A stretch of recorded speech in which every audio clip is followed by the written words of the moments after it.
देखिए बेटा, पिछले वीडियो में मैंने कबीरदास जी के बारे में संक्षिप्त परिचय आपको दिया था। आज हम उनकी रचनाओं को पढ़ने जा रहे हैं। इनकी आपके साहित्य सागर में जो काव्य है उसमें पहला दोहा इनका लिया गया है। गुरु गोविंद दो खड़े काके लागू पाए, बलिहारी गुरु आपनो गोविंद दियो बताए। ठीक है, गुरु का मतलब शिक्षक होता है। ठीक है, जान रहे हैं।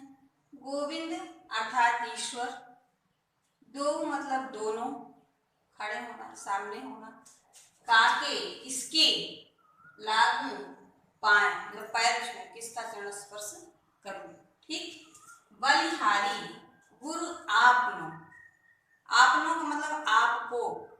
मैंने बताया था ना, ये कई भाषाओं का मेल है, तो इसलिए इस तरीके से इन्होंने लिखा है। इन्होंने इस प्रकार से उपदेश दिया है, बलिहारी गुरु आपनो गोविंद, गोविंद भी ईश्वर, पहले ही लिखा है ईश्वर के लिए है, दियो बताए, बता दिया। ये इसका शाब्दिक अर्थ हुआ।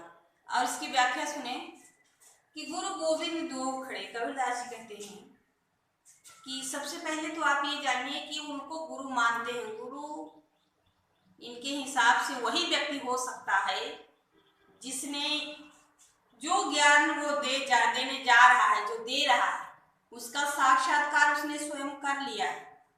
ठीक है ना, जो ईश्वर के बारे में बताने जा रहा है उस ईश्वर का दर्शन उसने स्वयं कर लिया है। ऐसे महान गुरु की बात इन्होंने यहाँ की है। ठीक है, तो ऐसे महान गुरु जिन्होंने हमें जीवन के बारे में, ईश्वर के बारे में, इस संसार के बारे में बताया। ठीक है, ऐसे गुरु, देखो माना जाता है कि एक मनुष्य जब जन्म लेता है वो माता पिता के समान गुरु भी होते हैं। क्यों? क्योंकि माता पिता इस सृष्टि के रचनाकार हैं। उन्होंने हमें इस सृष्टि में लाया है, इस सृष्टि को दिखाया है, भगवान के निर्माण में सहयोग दिया है। तो माता पिता है, निश्चित रूप से वो आदरणीय है, सम्माननीय है। लेकिन यदि सिर्फ माता पिता ने जन्म दे दिया होता तो हम इस संसार को, वास्तविकता क्या है, इसको नहीं जान पाते।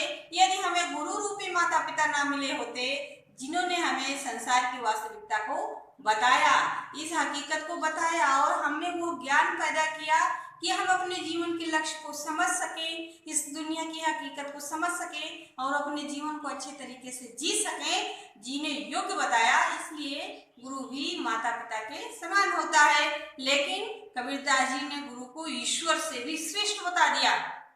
तो कह रहे हैं यदि वो सच्चा गुरु मेरे सामने है, जिसकी कृपा से, जिसके उपदेश से, जिसकी सहायता से हमने ईश्वर का परिचय पाया है, हमने अपनी आत्मा का परिचय पाया है, हमने अपने जीवन के उद्देश्य को सीखा है, समझा है, जाना है, हम इस संसार में भ्रमित नहीं हुए, हम अपने लक्ष्य की तरफ चले, आगे बढ़े और यह संसार में हमारे जीवन का अमूल्य समय बर्बाद नहीं हुआ, हमारे जीवन का लक्ष्य मेरा बना रहा, हम उस ईश्वर के दर्शन कर लिए।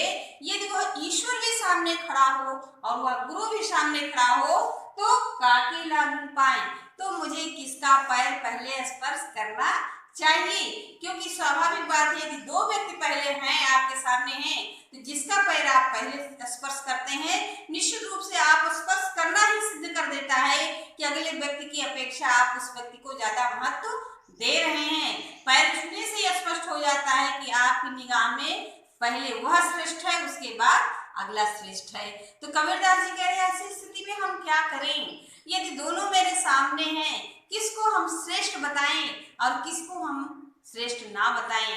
यदि भगवान भी सामने हैं और गुरु भी सामने हैं, फिर वो खुद ही अपना निर्णय बताते हैं कि बलिहारी गुरु आपनो। बलिहारी का मतलब होता है, आप एक शब्द बोलते हैं थैंक यू, है ना, या धन्यवाद, उसी का एक श्रेष्ठतम रूप है बलिहारी। मतलब बलिहारी का मतलब होता है, आपके थैंक यू का मतलब जो होता है आप समझते हैं, लेकिन मैं इस बलिहारी का मतलब बताती हूँ। बलिहारी का मतलब है कि मैं अपने जीवन को आपके इन कार्यों के प्रतिफल में अपने जीवन को कुर्बान करता हूँ, अपने जीवन को बलिदान करता हूँ, आपके लिए अर्पित करता हूँ, अपने शीश को अर्पित करता हूँ, अपने जीवन को अर्पित करता हूँ। किसके लिए? बलिहारी गुरु आपनो, गुरु के लिए। क्यों? क्योंकि गोविंद यो बताए, क्योंकि आपने तो उन भगवान का परिचय दिया जिसे हम पहचान सके कि मेरे सामने खड़े होने वाले जो है वो ईश्वर हैं। इस बात की दिव्य दृष्टि हे गुरु आपने दिया। हम तो आपके लिए सम्मान क्या कई कई जीवन अर्पित करते हैं। तो इसलिए उन्होंने क्या निर्णय लिया कि जिसने हमें इस तरीके का ज्ञान दिया हम उसे श्रेष्ठ मानेंगे और सबसे पहले हम गुरु का चरण स्पर्श करेंगे, उसके बाद ईश्वर का चरण स्पर्श करेंगे, क्योंकि गुरु ईश्वर के विषय में ज्ञान देने वाला है, जीवन को संवारने वाला है, जीवन को सुधारने वाला है, अच्छी दिशा में ले जाने वाला है, हमें भटकाव से रोकता है।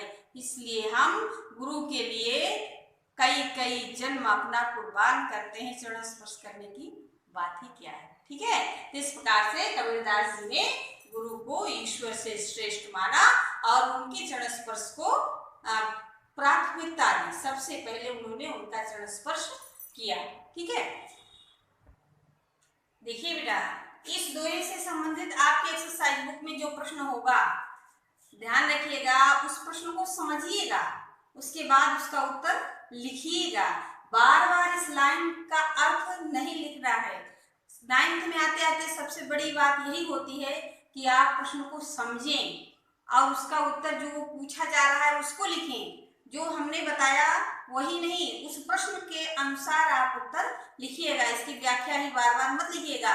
और इसके लिए हम आपको 2 प्रश्न का उत्तर इस आगे आप वीडियो में देखेंगे हम दे रहे हैं, और बाकी जो प्रश्न है उसके उत्तर आप लिखिएगा, जिससे आपके अंदर प्रश्नों का उत्तर लिखने की कला विकसित हो जाए। इसलिए मैं 2 प्रश्न का उत्तर स्वयं दे रही हूँ आपको, ठीक है।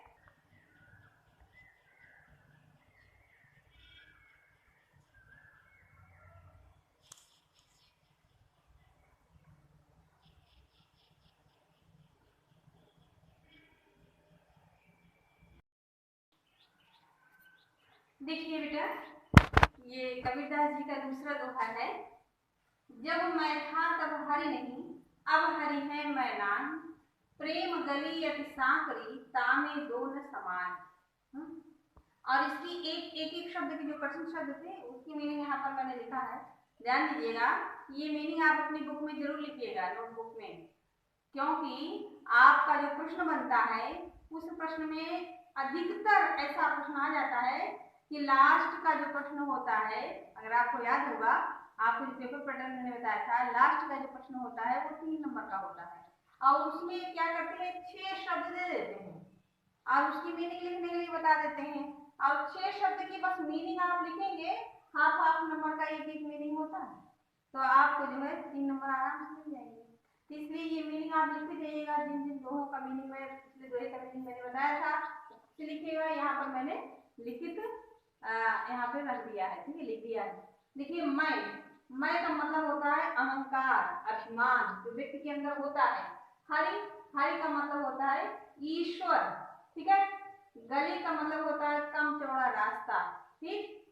सांकरी संग, जिसमें जाने की जगह न, तामे उसमें, समाहित समाना, ठीक है, या प्रवेश करना। तो आप इसकी व्याख्या देखिए। जब मैं था तब हरि, कबीरदास जी ये कह रहे हैं। कबीरदास जी जैसे देखिए, उस समय धर्मों में वस्तुओं का महत्व बढ़ गया था, मन की पवित्रता की कमी हो गई, दिखावे की अधिकता थी।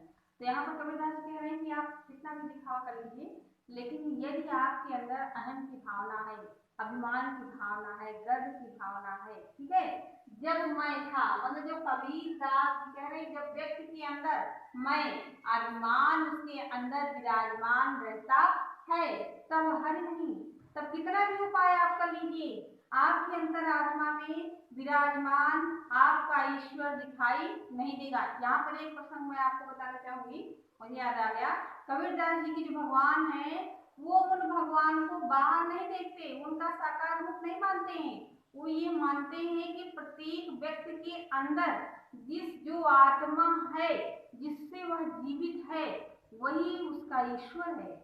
उसको बाहर ढूंढने की कोई जरूरत नहीं है, उसके अंदर ही ईश्वर विराजमान है, ठीक है। कबीरदास जी ने दूसरी जगह लिखा हुआ है कि कस्तूरी कुंडल वैसा मृग ढूंढे बनवाए, ऐसे गटगट राम है दुनिया देखत नाय। तो कबीरदास जी व्यक्ति के अंदर में ही कहा है कि आप अपने अंतर मन में ही, अपने ही शरीर में ध्यान लगाओ, अपने ही मन मस्तिष्क में आंख बंद करके ध्यान लगाओ, आपका भगवान आपके अंदर ही दिखाई दे जाएगा। ये उनके पूजा का अभियान है, ठीक है। वो बाहरी किसी दूसरी जगह पे ईश्वर का दर्शन नहीं करते हैं, वो प्रत्येक व्यक्ति में ईश्वर का दर्शन करते हैं और कोई अलग ईश्वर है ऐसा वो नहीं मानते हैं। तो कह रहे हैं कि हम अपने अंदर यदि अपने ईश्वर को देखना चाहेंगे, ध्यान लगाना चाहेंगे और निराकार ब्रह्म की उपासना करना चाहेंगे तो हम नहीं कर पाएंगे। क्यों नहीं कर पाएंगे?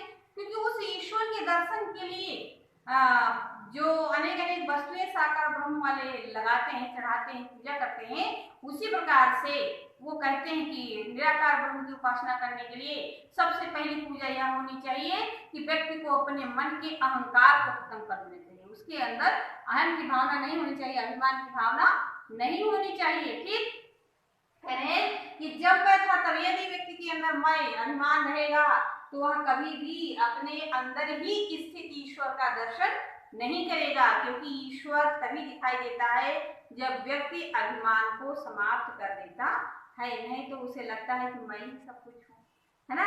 तो ऐसी भावना होने से व्यक्ति की विचारधाराएं दूषित हो जाती हैं और वह ईश्वर, उसकी आंखें मानो आंखों पर पर्दा पड़ जाता है, अपने ही अंदर स्थित ईश्वर का दर्शन नहीं कर पाता, अभिमान रूपी पर्दा पड़ जाने के कारण। ठीक है, अब हमारी है मैदान।